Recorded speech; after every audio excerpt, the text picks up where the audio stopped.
اس کی بارگاہ رحمت سے ہر وقت ندا آتی ہے کہ نفی عبادی انی انا الغفور الرحیم.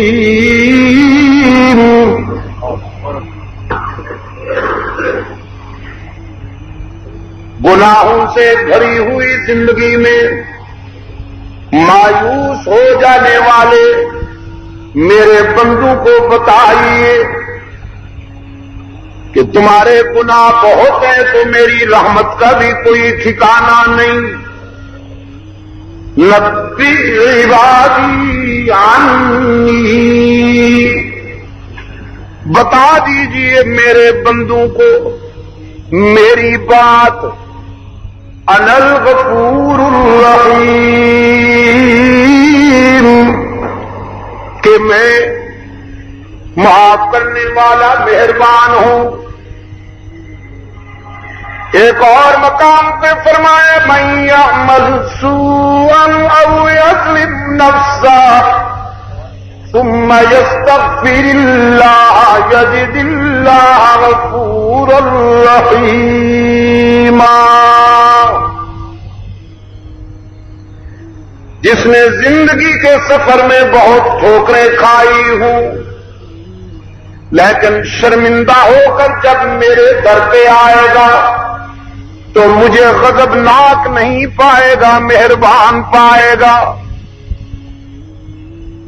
بگڑے ہوئے نافرمان بیٹے پر کئی سالوں کے بعد شرمندہ ہو کر جب وہ گھر میں آ جائے،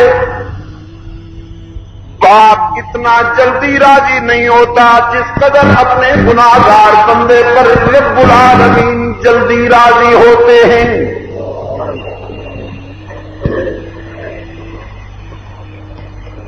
اس کی بارگاہ رحمت سے تو ہر وقت ندا آتی ہے کہ باز ہر آنکھ ہستی باز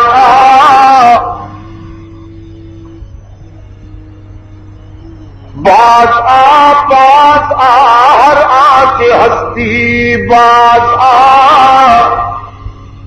کر کافرو گبرو بت پرستی باز ای درگاہ ماں درگاہ نومیدی نیست صد بار اگر توبہ شکستی باز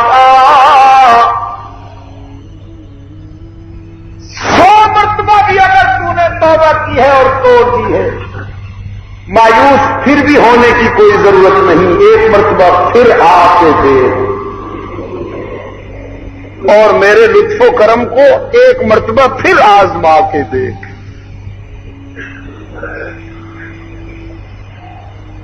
یہ بارگاہ ہی ایسی ہے کہ یہاں کبھی مایوسی نہیں ہوتی. لا تیسوا من روح اللہ کی پکار دیتا ہے قرآن.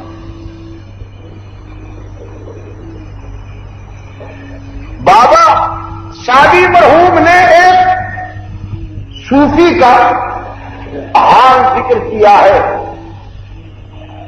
جس نے 40 سال تک کیے تھے، راتیں قیام میں گزاری تھی، راتیں قیام میں گزاری تھی، سجدے کیے تھے 40 سال تک. 40 سال کے بعد اللہ کی طرف سے اسے کہا گیا کہ تیرا ایک بھی سجدہ قبول نہیں، یہ ساری عبادت ہم تیرے منہ پہ مانگتے ہیں. اصل میں یہ سفر بہت نازک ہے، اس کو بڑا آسان سمجھا جاتا ہے، حالانکہ اس میں 2-4 بہت سخت مقام آتے ہیں. اس سفر میں سب سے بڑا حریف اپنا نفس ہوتا ہے. باہر کے خطرات سے زیادہ اندرونی خطرات زیادہ ہوتے. 2-4 دن عبادت میں گزار دیے تو نفس فریب دیتا ہے کہ تو بڑا نیک ہو گیا، باقی سب ابلیس ہیں. 2-4 دن تبلیغ میں گزار دیے تو نفس دھوکہ دیتا ہے، تو بڑا مبلغ اسلام ہے، تو بڑی اونچی شے ہے، اس آسمان کے نیچے اور زمین کے اوپر تیرا کوئی جواب نہیں۔ اور جہاں یہ خوش فہمی آئی وہیں سے زوال شروع ہو گئے۔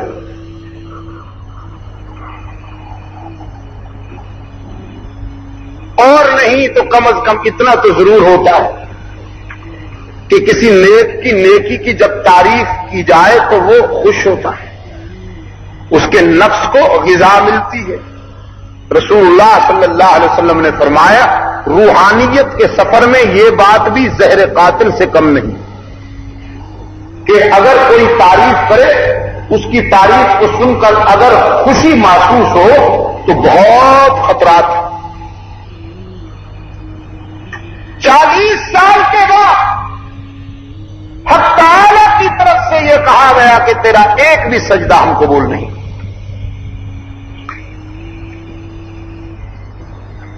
صبح رو رہا ہے، کسی کو بتاتا کچھ نہیں، کسی بے تکلف دوست کے اصرار پہ کہنے لگا بھائی یہ جو 40 سال محنت کی تھی نا سب منہ پہ مار دی گئی، ایک بھی سجدہ قبول نہیں ہوا۔ 40 سال کا عرصہ بہت بڑا عرصہ ہے انسانی زندگی میں۔ اس کا وہ دوست کہنے لگا تو پھر اب آپ کا کیا خیال ہے؟ بس کیجئے، میری رائے تو یہ ہے چھٹی کیجیے۔ جب 40 سال کی عبادت قبول نہیں ہوئی تو اب بقیہ کون سی زندگی رہ گئی ہے؟ رند بن جاؤ، مزے کرو۔ لیکن کہتا ہے توانی ازا دل برداشتن، توانی ازا دل برداشتن، دانی کے بیگو تلاشاختن۔ تو نے یہ کیسے کہہ دیا کہ میں اب اس کا در چھوڑ دوں؟ بھلا یہ ممکن بھی ہے کہ اس کا در چھوڑ جاؤں؟ اگر اس کا در چھوڑ جاؤں تو جاؤں کہاں؟ اس کو سجدے کرنے والے بھی بہت ہیں، اس کی تسبیح کرنے والے بھی بہت ہیں، اس کے حضور آنسو بہانے والوں کی بھی کمی نہیں۔ کائنات کا ذرہ ذرہ اس کے ذکر میں محو رہتا ہے، لیکن میرے لیے تو اس کے سوا کوئی در نہیں۔ میں اس کا در چھوڑ کے کہاں جاؤں؟ تنگ دستی کے جو عالم میں گھبراتا ہوں، پردرے غیر سے جاتے ہوئے شرماتا ہوں۔ ہاتھ پھیلانے دے محتاج کو غیرت کیسی، شرم اتنی ہے کہ بندہ تیرا کہلاتا ہوں۔ جب اس کا ہوں تو اس کا در چھوڑ کر کہاں جاؤں؟ وہ قبول کرے نہ کرے میرے لیے تو اس کے سوا کوئی در نہیں۔ اب رات آئی، سجدے میں جھکا، فرمایا قبولت گرچہ ہنر نیست، قبولت کرتے ہنر نیست کہ جز ما پناہ دیگر نیست۔ آج ہم نے تیرا یہ سجدہ بھی قبول کر لیا اور سابقہ عبادت بھی ساری قبول کر لی۔ جب تیرے منہ سے ہم نے یہ سنا کہ ہمارے سوا تیرا کوئی در نہیں تو ہمیں بھی شرم آ گئی کہ ہم تجھے کیوں تنہا چھوڑ دیں۔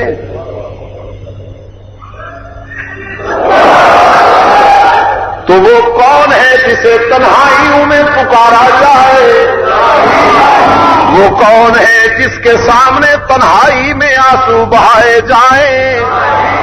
راولپنڈی والوں، باقی جہاں جاؤ گے تمہاری جیب کی طرف دیکھا جائے گا، بس یہی در ہے جہاں جیب کی طرف نہیں دیکھا جاتا، قلب کی طرف دیکھا جاتا ہے۔ باقی جہاں جاؤ گے دنیا کے آستانوں پر بیٹھنے والے پروفیشنل گدی نشین چادر کی آڑ میں چبے کی آڑ میں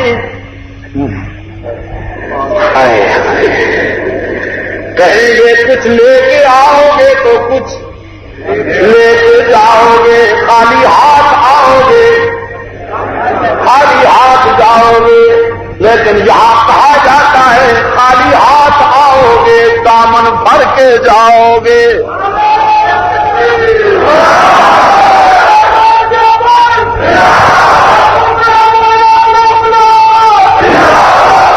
تو کون ہے جسے تنہائیوں میں پکارا جائے؟ کون ہے جس کے سامنے آنسو بہائے جائیں؟ کون ہے جس کے حضور دامن پھیلایا جائے؟ تمام انبیاء نے اسی کو پکارا، تمام پیغمبروں نے اسی کے آگے التجائیں پیش کی۔ فرمایا رب اشرح لی صدری ویسر لی امری واحلل عقدۃ من لسانی یفقہوا قولی۔ میرے داتا میرا شرح صدر کر دے، دعوت و تبلیغ کے سفر میں میرے سینے میں وسعت عطا کر، اور اے پروردگار یہ راستہ بہت کٹھن ہے، یہ سفر بہت نازک ہے، مشکلات بہت ہیں، تو میری مشکل کشائی بھی تو کر۔ دعوت فکر دیتا ہوں، عربی گرامر جاننے والے دوستوں کو پوچھیے اپنے ضمیر سے، وَيَسِّرْ لِي أَمْرِي کیا ترجمہ ہے اس کا؟ اور میری مشکلات کو بھی آسان کر۔ تو حضرت موسیٰ کا مشکل کشا کون؟ حضرت موسیٰ کا مشکل کشا کون؟ حضرت آدم سے لے کر رحمت عالم صلی اللہ علیہ وسلم تک تمام انبیاء اور رسول کا مشکل کشا کون؟ تو پھر اللہ تعالیٰ بیماروں کو بھی شفا عطا فرمائے، بیماروں کو بھی شفا عطا فرمائے۔ پتہ نہیں انہیں کیا ہو گیا، یہ کہتے ہیں بگرداؤ بے بلا افتاد کشتی مدد کن، کیا مدد کن یا معین الدین چشتی۔ اور اس کا نام رکھا ہے حب اولیاء، اس کا نام رکھا ہے حب اولیاء۔ بادشاہ اولیاء دی محبت تھا پہ مار دیے، حب